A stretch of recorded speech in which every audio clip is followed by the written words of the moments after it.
to enable any party which is aggrieved by the order of district judge to pursue its rights and remedies in accordance with the law.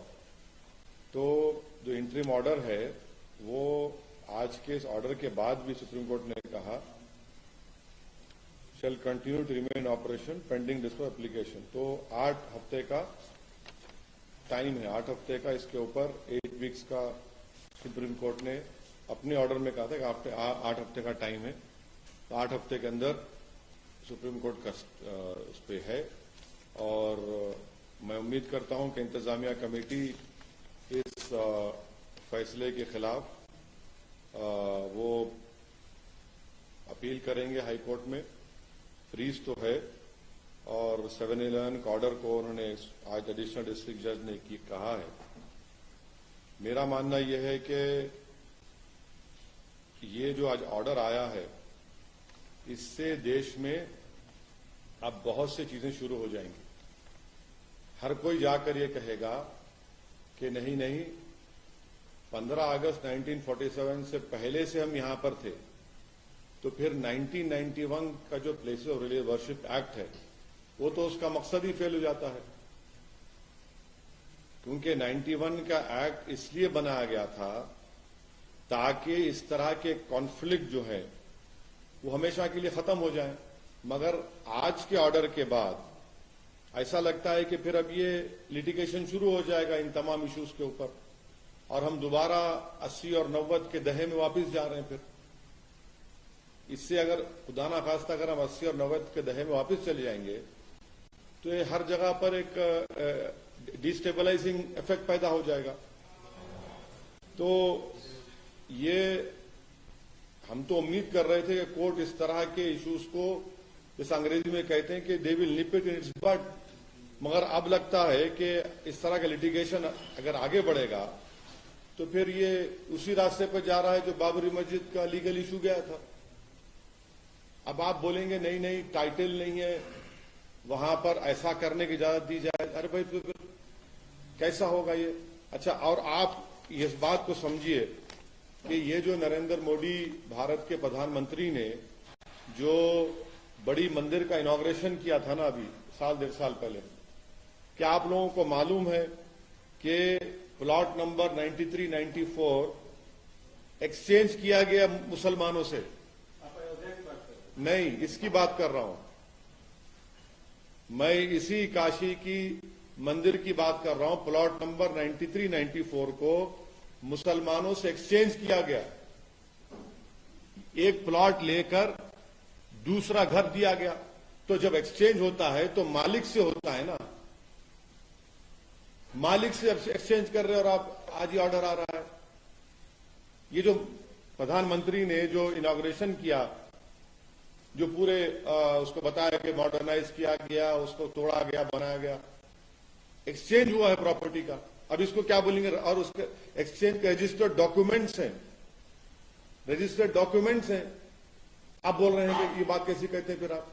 दूसरी बात ये है कि 1883-84 का खसरा है जिसमें लिखा गया प्लॉट नंबर 9130, ये प्लॉट नंबर 9130 है, उसमें उर्दू में लिखा है कि मकबूज अहले इस्लाम मस्जिद। तीसरी बात आप देख लीजिए कि ये जो है प्लॉट नंबर 9130 26 फरवरी 1942 को वक्फ का गजट इशू हुआ था। 1942 को 1942 26 फरवरी वक्फ गजट इशू हुआ था कि ये मस्जिद वक्फ है। दूसरा एक केस हुआ था 1936 का जिसका दीन मोहम्मद वर्सेस स्टेट, 1937 में जजमेंट आया। जजमेंट में कहा गया कि मस्जिद के नीचे की जमीन, घर नॉर्थ और साउथ पे पूरा वक्फ है। अब इससे बड़ा आपको मैं 3 सबूतें दे रहा हूं। फिर ऊपर से 91 का एक्ट है। अगर कोई ये कहेगा कि भाई 15 अगस्त से पहले मेरा कब्जा था तो फिर 91 का एक्ट के माने क्या है? आप तमाम जिम्मेदार हैं। माने जितने यहां पर जर्नलिस्ट बैठे हैं, जो जब बाबरी मस्जिद का जजमेंट आया था, उन आप तमाम आता कि देखिए ये जजमेंट जो बाबरी मस्जिद का आया है अब और मुश्किलात पैदा हो जाएंगी, क्योंकि फेथ के ऊपर जजमेंट दिया गया था। अब 91 का एक्ट है और सुप्रीम कोर्ट ने बाबरी मस्जिद जजमेंट में कहा कि भाई जो माजी में जो कुछ भी था उसको हम खोलेंगे नहीं। 15 अगस्त 1947 को जो था वही रहेगा। अब यहां पर ये कह रहे हैं कि नहीं 15 अगस्त से पहले हम है, तो आप देखते जाएंगे कि एक के बाद एक अब केसेस पढ़ते जाएंगे। इसका असर क्या होगा देश में फिर? नहीं, इसका असर ये होगा कि डिस्टेबलाइजिंग इफेक्ट पैदा होगा। कुछ लोगों का कहना है कि बाद तक जो 91 का जो वर्षिप एक्ट है उसको इलेक्शन बाद तक पूजा होता रहा, उसमें आरती होती रही 1993 तक। नहीं, 91 का एक्ट क्या कह रहा है, अगर आप कोई ऐसा काम करेंगे जिससे nature of the religious place change हो जाता है तो फिर 91 का एक्ट किस माने में रखता? बोलिए आप क्या माने रखता? चाहे मस्जिद हो, चाहे मंदिर हो, गिरजाघर हो, कुछ हो, अगर कोई ऐसा काम होता है तो फिर वो उस प्लेस का नेचर ही चेंज हो जाएगा ना। ठीक है, अभी तो ये 7/11 का ऑर्डर आया है, सुप्रीम कोर्ट का जो 20 मई का ऑर्डर है, उन्होंने 8 हफ्ते का उसमें फ्रीज लगाया है। अपील होनी चाहिए, अपील जरूर होगी। और मगर ये इसके आप मैं तो एक लेमन की तरह समझने की कोशिश कर रहा हूं कि 1883 का खसरा रिकॉर्ड प्लॉट नंबर 9130 कहता है कि मकबूज अहले इस्लाम मस्जिद है। दूसरा 1936 का दीन मोहम्मद का जजमेंट है जो 1937 में आया, जिसमें कहा कि मस्जिद हाउस, मस्जिद के नीचे की जमीन, नॉर्थ साइड पूरा वक्फ है। तीसरा 1942 का वक्फ है, 26 जनवरी 1942 का, जिसमें कहा गया कि ये वक्फ है। चौथा ये है कि जो एक्सपेंशन हुआ काशी मंदिर का, उसमें आपने मुसलमानों से एक प्लॉट एक्सचेंज किया, आपने एक प्लॉट लिया मुसलमानों से और आपने एक प्लॉट दिया है और रजिस्टर्ड डॉक्यूमेंट्स है उसके। फिर 91 का एक्ट है। नहीं, सुनिए एक मिनट, टाइटल सूट नहीं है ना। तो अगर टाइटल आपके पास है सोमित, और मैं बोलूंगा कि ठीक है टाइटल आपके नहीं, मैं अंदर आके बैठता हूं थोड़ी देर, तो आपका फिर नेचर नहीं चेंज होगा प्रॉपर्टी का। समझा करिए इस बात को, मैं आपको एग्जांपल्स दे रहा हूं। ये सब चीजें, इसका डिस्टेबलाइजिंग इफेक्ट पैदा हो सकता है पूरे देश में। मैंने पहले ही इस बात का अप्रीहेंशन का इजहार किया था कि 91 का एक्ट जरूर है, मगर अगर सबको ये प्ली लेगा कि भाई 15 अगस्त से पहले कुछ था, तो फिर 91 का एक्ट क्या है? फिर ये सुप्रीम कोर्ट ने क्या बाबरी मस्जिद के जजमेंट में नहीं कहा था कि ये कॉन्स्टिट्यूशन के बेसिक स्ट्रक्चर का हिस्सा होगा? फिर ये कोर्ट का ऑर्डर कैसे आता है बताइए हमको? कोर्ट को तो चाहिए कि इन चीजों को इनिशियल स्टेज में ही रोक लगानी चाहिए। अभी कुछ हुआ नहीं है, फ्रीज है, उसमें अपील होगी। मगर हम ये कह रहे हैं कि आप तो एक दरवाजा खोल दिया। जिस बात का मुझे डर था, अब वो चीजें हो रही है सामने हमारे। हाँ, हिंदू पक्ष का मानना है कि 93 तक वहां पर पूजा चलती थी और ये मुसलमान की तरफ से 91 एक्ट का वायलेशन। क्या पूजा? मैं 91 का एक्ट है ना, तो 91 का एक्ट क्या बोलता है? 15 अगस्त 1947 को बाबरी मस्जिद को छोड़कर जितने इबादत गाहें हैं उसका नेचर चेंज नहीं होगा।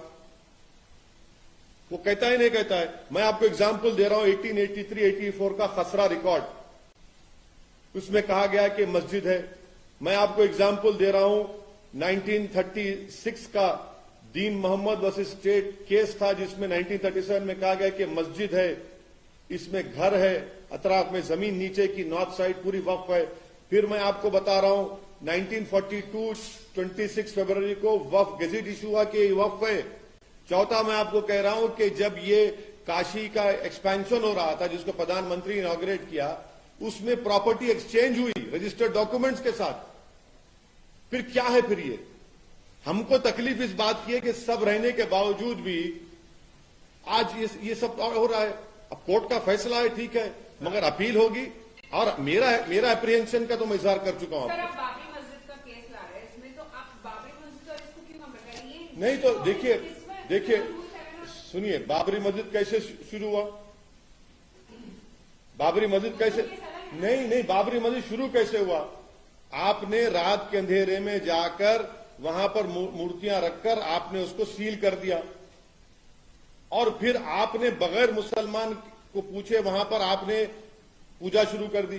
फिर राजीव गांधी प्रधानमंत्री जब थे, आपने बगैर मुस्लिम पक्ष को सुने आपने ताले खोल दिए। सुप्रीम कोर्ट को आपने वादा किया कि बाबरी मस्जिद को हाथ नहीं लगाएंगे, 6 दिसंबर को आपने मस्जिद को शहीद कर दिया। अगर मस्जिद शहीद नहीं होती बाबरी मस्जिद की तो कोर्ट का ऑर्डर क्या आता? ठीक है, कोर्ट का सुप्रीम कोर्ट का ऑर्डर आ गया। सुप्रीम कोर्ट ने अपने ही सिविल टाइटल सूट जजमेंट में कहा कि 91 का एक्ट भारत के बेसिक स्ट्रक्चर संविधान का हिस्सा है, तो फिर लोअर कोर्ट्स को तो सुनना चाहिए ना सुप्रीम कोर्ट के ऑर्डर को। सर, तो इस फैसले से ये जो आया है उससे एक आम मुसलमान डिसअपॉइंटेड हुआ है, आप डिसअपॉइंटेड? बिल्कुल सेटबैक है ये सेटबैक है। इससे देश में डिस्टेबलाइजिंग इफेक्ट पैदा हो सकता है, होगा नहीं हो सकता है, question mark.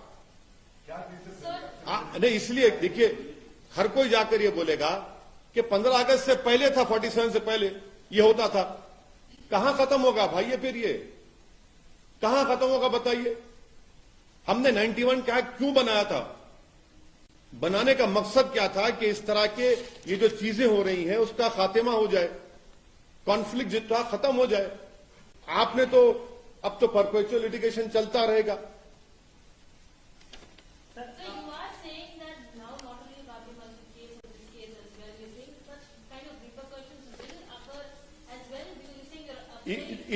My apprehension is that anyone tomorrow can go and say that no, we were doing such a thing, or we were in possession before 15th August 1947. Then what is the point of passing a 91 Act? The point was that this act was being passed to ensure that past conflicts should not continue. There should not be perpetual litigation. And I am quoting to you that in this particular case, the Khasra record of 1883-84 clearly says that plot number 9130 is Maqbooze Ahl Islam Masjid. Secondly, I am reminding you that in 1936, a case of Deen Muhammad versus State, the court in its judgment in 1937 clearly said that the masjid and the land beneath the masjid, house and the north side, all are waqf properties. Thirdly, on 26 February 1942, a waqf gazette was issued, that is a waqf property. And fourthly, in this whole Kashi expansion which happened, which the Honorable Prime Minister inaugurated it, a property was exchanged from the Muslim side. A registered document is there. Now if you exchange a property with me as the owner, why did you exchange that property then? So I am saying, and listen to, I am saying that this will have more problems will be created. A destabilizing effect can happen in India. The whole purpose of 91 Act is failing then. Though the Supreme Court on 28th of May 2002 have given an 8 weeks freeze after whatever order is given by the district by the district judge, I am sure that the Intizamiya Committee will appeal. They should appeal, and this will go. But my apprehension is being proven right.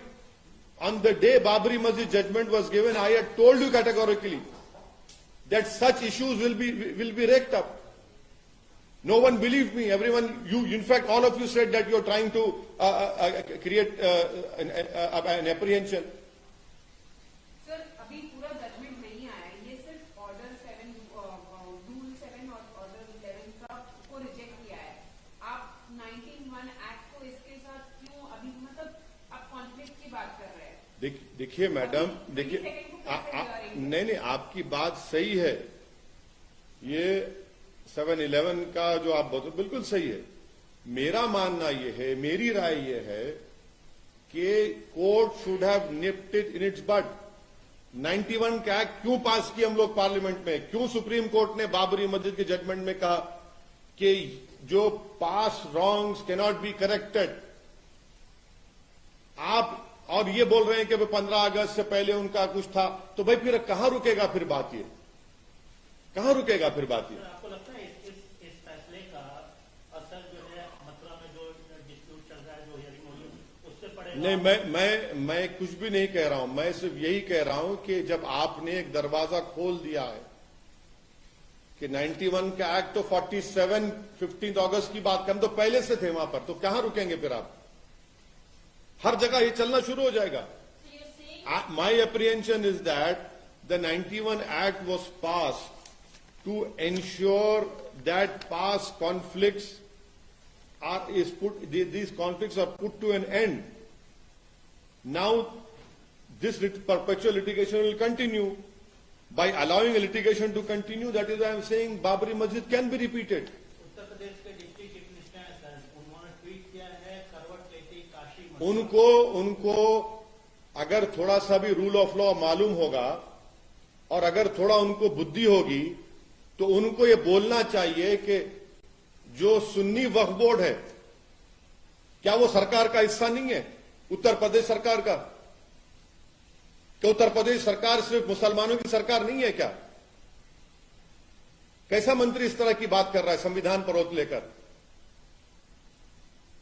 बताएं वो देश को।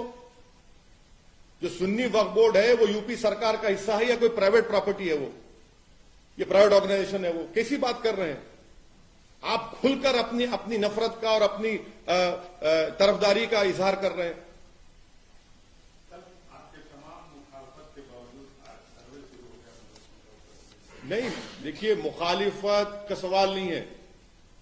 तारीख इस बात को याद रखेगी कि किसी एक दीवाने शख्स ने खड़े होकर सच्चाई को बयान किया था और उसके बाद में जो असरात निकलेंगे ना, जब आप भी याद करेंगे और जो लोग हम पे उंगलियां उठा रहे याद करेंगे, मगर हमने तो अपना काम कर दिया। मेरी जो जिम्मेदारी थी मैं उसको निभाऊंगा। मैं जो चीज मुझे लगता है कि ये भारत के लिए ठीक नहीं है, माहौल को खराब कर सकती है और टारगेटेड सर्वे हो रहा है, तो मैं बोलूंगा उसके ऊपर। मैं क्यों ना बोलूं? सर्वे सरकार कर रही है तो अब जो करेंगे उसके बाद क्या करेंगे आप देखना। आपके पास जो रजिस्टर्ड मदरसे हैं, आप उनको अभी तक तनख्वाह नहीं दिए टीचरों को, और ये एक सर्वे सिर्फ मदरसों का क्यों करा? सबका कराइए ना। मिशनरी स्कूल का कराइए, प्राइवेट स्कूल का कराइए, गवर्नमेंट के स्कूल का कराइए। और आपके पास कितने टीचर और बेसिक एजुकेशन में कितने टीचर के पोस्ट खाली है बताइए। कितने टीचरों, कितने स्कूल्स को आपने अच्छा किया वो रिकॉर्ड पेश करिए। बिहार में एक नाबालिग को सर उसको कोर्ट में रस्सी में बांध के पेश किया गया। 1 जनवरी की तरह एक जुवेनाइल को कोर्ट में नीतीश कुमार और राजद की सरकार पेश करती है। मैं चैलेंज कर रहा हूं, अगर वो बच्चा नीतीश कुमार की जात का होता या कास्ट का होता या उनके हेल्थ मिनिस्टर के कास्ट का होता, तो क्या उसको 1 जनवरी की तरह कोर्ट में लाया जाता? क्योंकि वो जुवेनाइल मुसलमान है, इसलिए उसको जनवरी की तरह उसके गले में रस्सी डालकर भेड़ बकरियों की तरह उसको कोर्ट में लाया गया। एक 70 साल के बूढ़े को आपने अरेस्ट कर लिया। ये इनकी सरकार के कारनामे हैं। करती सरकार उसमें, क्योंकि वो बच्चे का नाम मुसलमान है, जुवेनाइल है, तो आपने उसके गले में और उसके पेट में रस्सी बांधकर उसको जानवर की तरह कोर्ट में लाया आपने। किस तरह लाते हैं इसको? अगर उसका कास्ट कुछ और होता, उसका कास्ट नीतीश कुमार के कास्ट का होता, या उसकी कास्ट वहां के हेल्थ मिनिस्टर का या राजद के जो लीडरों का कास्ट होता, तो नहीं लाया जाता उसको। यही तो अब हम प्रॉब्लम है यहां पर। एनसीपी में सर बात चल रही है, शरद पवार प्रधानमंत्री पद के साथ दावेदार होंगे नहीं होंगे? अरे भाई, प्रधानमंत्री कौन बनता बनो, मेरी मस्जिद मुझसे क्या कर रहे हैं? कब तक मस्जिदों के ऊपर पॉलिटिक्स होती रहेगी इस देश में? जब बाबरी मस्जिद का मसला शुरू हुआ, जीबी पंत थे मुख्यमंत्री, कांग्रेस के थे, क्या किया? कुछ नहीं किया। जब ताले खोले गए, राजीव गांधी प्रधानमंत्री, कांग्रेस का मुख्यमंत्री। बाबरी मस्जिद शहीद हुई, कौन था मुख्य प्रधानमंत्री? कांग्रेस के। ये कौन बनता है प्रधानमंत्री? प्रधानमंत्री नहीं, देश को किस रास्ते पर लेके जा रहे हैं उस पर तो बोलिए कुछ। आप लोग डरते हैं मुसलमानों के इश्यूज पर बोलने के लिए, मगर सब दावेदार हैं प्रधानमंत्री के। अरे भाई, देश जब आप चलाना चाहते हैं तो देश चलेगा इकबाल से, और इकबाल कैसा आएगा? रूल ऑफ लॉ से आएगा। हर कोई बस मैं प्रधानमंत्री, मैं पर लॉटरी उटरी है क्या है? सर लेकिन देखिए चीफ मिनिस्टर के चंद्रशेखर राव खुद बोल रहे हैं कि नेशनल पार्टी लॉन्च करेंगे, तो क्या आप उनका साथ देंगे? आप उनसे जाके पूछिए कब लॉन्च कर रहे हैं, नहीं कर रहे हैं। मैं कैसा बोलूं? मैं क्या आप उनका साथ देंगे या नहीं? नहीं, के चंद्रशेखर राव लॉन्च करेंगे नहीं करेंगे उनसे पूछिए ना। मैं सुनिए, मेरे को इन चीजों की फिक्र हो रही है कि आप ले जाकर मस्जिद को आप बुलडोजर लगा देते हैं। पति के नाम पे घर है, पत्नी के नाम पे घर है, पति को नोटिस से घर तोड़ देते आप। जेल में कौन है? मैं जेल में हूं, मेरे बच्चे जेल में हैं। कौन किस पे यूएपीए लग रहा है? 2-2 साल कौन जेल में रह रहा है? खाली एक रिपोर्टर है आपकी बरादरी का, वो मुसलमान रिपोर्टर था, 2 साल उसको जेल में रहना पड़ा, 700 दिन जेल में रहना पड़ा। सर गुलाम नबी आजाद ने एक अपने इंटरव्यू में कहा है कि धारा 370 को नहीं बहाल किया जा सकता और ये उनके एजेंडे में नहीं है। किनके एजेंडे में नहीं है? गुलाम नबी आजाद उनके एजेंडे में नहीं है। उनके एजेंडे में नहीं है। अच्छा, उनके एजेंडे में नहीं है तो वो बोलेंगे, वो जाएं वैली में लाल चौक में खड़े होकर बोल दे बात ये, वो जाकर लाल चौक में खड़े होकर बोल दे बात ये। कोर्ट, सुप्रीम कोर्ट में केस है अभी, वो क्या प्रीजज कर रहे हैं सुप्रीम कोर्ट के जजमेंट को? क्या वो भी कुछ राज मालूम है उनको? बता दें भाई, मसला सुप्रीम कोर्ट में अभी जेरे दौरान है, बोल रहे हैं तो मुझे ताज्जुब हो रहा है। सर, ऐसी कौन सी मस्जिद है दुनिया में जिसके दीवारों पे स्वस्तिक का सिंबल रहते हैं, जिसके दीवारों पे मूर्तियां रहती है? ये मुसलमानों का जिम्मेदारी नहीं है कि ऐसे जो बड़े आस्था के जो टेम्पल्स हैं, ऐसे टेम्पल्स को पूजा तो करने देते वहां पे, जहाँ की 1993 तक पूजा होती आती थी। तो सर पूजा आपको भारत में मैं ऐसे कई इबादत गाहें दिखा दूंगा जहां पर बौद्ध और जैन मजहब की निशानियां हैं। मैं दिखा दूंगा आपको। क्या करेंगे आप? तारीख में जाएंगे? मेरे दोस्त, ये जो आज आप और हम इंडियन बने हुए ना, ये भारत 65,000 साल पहले ईरान से किसान आए थे, फिर सेंट्रल एशिया से, ईस्ट एशिया से लोग आए, उसके बाद आर्यन आए, ये सब बना। फिर ये आप चलिए, फिर हिस्ट्री में जाएंगे तो चलिए, जाएंगे बुद्धिज्म के पास, जब क्या हुआ था बोलेंगे, सब निकलना पड़ेगा ना, फिर रुकेगा क्या? फिर जब जैनिज्म था वहां क्या हुआ देख लेंगे, फिर रुकेगा कहां ये? जब हम मुल्क आजाद हुआ, हमने अपने आप को संविधान दिया और 91 का एक्ट पार्लियामेंट में पास हुआ, फिर सुप्रीम कोर्ट ने उसको कहा कि बेसिक स्ट्रक्चर का भी हिस्सा है। अब उसके बावजूद भी अगर आप जाना चाह रहे हैं तारीख में तो फिर ठीक है, फिर तो सब जाएंगे, सब जाना पड़ेगा।